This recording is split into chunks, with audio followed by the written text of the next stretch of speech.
City update ન્યૂઝમાં આપનું સ્વાગત છે। સુરતના ડાયમંડ અને ટેક્સટાઇલ સિટીમાં ઉઘરાણીના વિવાદે વધુ એક વેપારી પરિવારને હચમચાવી દીધો છે।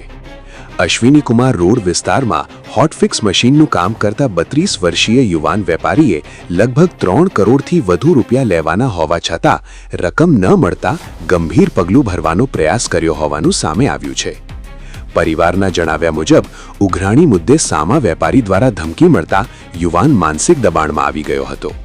યુવાનને સારવાર માટે સ્મીમેર હોસ્પિટલમાં ખસેડવામાં આવ્યો છે।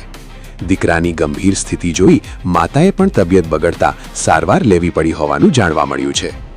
હાલ બંનેની સ્થિતિ નાજુક હોવાનું જણાવાઈ રહ્યું છે, જ્યારે પોલીસે સમગ્ર મામલે તપાસ શરૂ કરી છે। વેપારીએ ચેકમાં ગડબડ અને હિસાબ ન આપવાનો પણ આક્ષેપ કર્યો છે। આ સમગ્ર ઘટનાએ વેપારી વર્ગમાં ચિંતા ફેલાવી છે। City update news Sufiyan Mulla, જોડાયેલા રહો, કારણ કે હવે શહેર નહીં સમગ્ર દેશ કહેશે। આ છે સિટી અપડેટ ન્યૂઝ।